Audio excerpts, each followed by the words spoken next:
Not every monster hides in the dark. Some wear wedding rings. This is a quiet story, one meant for the night. So, if you're lying in bed, the rain is falling, and your eyes are heavy, don't worry, just listen. But before we begin, if you enjoy real horror stories told in a way that lets your mind wander into darkness, make sure to like this video, leave a comment after the story, and subscribe for more disturbing tales whispered beneath the rain. Let me tell you about Adam Langley and the ring that should never have been found. Adam Langley wasn't the kind of man who believed in ghosts. He was a rational thinker, a civil engineer from Brighton who had moved to the quiet countryside of South Africa to oversee the restoration of a long-abandoned bridge. The project had been delayed for years due to rumors.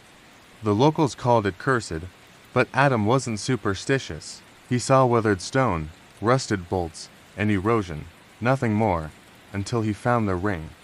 It was wedged deep between two slabs of rock, revealed after a night of violent storms had shifted the earth. A delicate silver wedding band, tarnished with age, but still intact. Inside it, barely visible, was a name, Ehale. He brought it back to his rental cottage and placed it on the windowsill. That night, the rain returned, louder, more relentless. He awoke at the 13 a.m. to a sound like soft tapping on the glass. Not wind, not rain, knuckles. He told himself it was a tree branch. The next day, one of the crew members slipped into the river near the bridge. No one saw it happen. He was just gone. The others were shaken. Some quit the job altogether. Adam stayed, but he started hearing whispers when it rained. A woman's voice, not words, just mourning. One night, as he tried to sleep, his eyes shot open. The ring was no longer on the windowsill. It was on the floor, upright, like it had been placed there. He picked it up, heart pounding, and tried to laugh it off. But the next morning, his phone had dozens of photos taken overnight. All of them were dark, except one. It was of him, asleep, with a pale face just behind the window watching. He didn't sleep again for days. On the 7th night, he gave in and researched the name Ehale. And that's when he found it, an old newspaper archive that mentioned Evelyn Hale, missing husband, whispers of murder, a trail of drowned men. They called her the Rain Widow. Adam tried to get rid of the ring. He threw it into the river near the bridge, but that night, the sky broke open, the worst storm in decades. The rain crashed down like a punishment. He woke up soaked in his bed, water dripping from the ceiling, and the ring was back sitting on his chest. He couldn't breathe. The walls felt closer. The shadows in the corner moved. He left that night, driving straight to the airport, heart racing, headlights barely piercing the storm. He didn't care about the project, or the ring, or the truth. But they say he never made it. The car was found upside down near the river. No sign of a body. Just a single silver ring wedged into the steering wheel and a pale footprint on the windshield. And now, as the rain falls softly against your window, I want you to imagine this. You're standing on the precipice of a cliff, the wind whipping your hair around your face, the scent of salt heavy in the air. Below you, the waves crash against the rocks, a constant rhythm of the sea. In your hand, you hold a smooth, worn sea glass, a treasure from the sea that catches the light in its depths. It's a beautiful piece of art, yet there's something about it that draws you in, that seems to whisper a tale of longing and loss. It calls to you, not with words, but with emotions that echo within your soul. You've always loved the ocean, its vastness, its power. But now, as you gaze out into the endless horizon, you feel an inexplicable pull, an urge to understand the secrets hidden within the heart of the sea. You close your eyes, letting the wind carry away your troubles, replacing them with the taste of freedom and the sound of crashing waves. At that moment, you make a decision.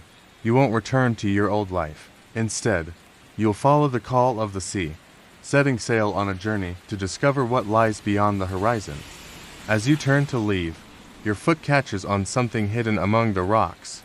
You look down and see an old, weathered leather journal, its pages brittle with age. You open it, revealing faded ink that dances before your eyes. You read, or rather, you feel the words seared into your soul. They tell the story of a young woman named Isabella, a woman who loved the sea as much as you do, who dreamed of adventures far away from the shore. But her story isn't just about joy and wonder. It's also a tale of love, lost love, and the pain that comes with it. As you read further, you find yourself drawn deeper into Isabella's world, feeling her hopes and dreams, sharing her fears and sorrows. The journal becomes your most prized possession, a tangible link to a soul that once roamed these very cliffs, a soul that mirrors your own. You know instinctively that you're not just reading a story.